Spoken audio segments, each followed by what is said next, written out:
is dat? Oké, een leuk land. Wie is daar geweest? Opa en oma. Oké. Goed zo. Dus dat wil je nog een keer leren. Ja. Groetjes uit Gouda. Spaans. Lekker naar de zon.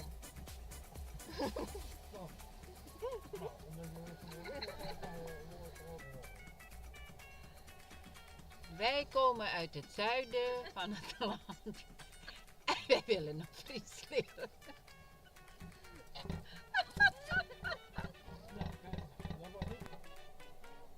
Ik wil mijn Engels verbeteren. Ik vind dat mijn Engels net goed genoeg is, dus ik wil nog eens een cursus Engelse taal converseren.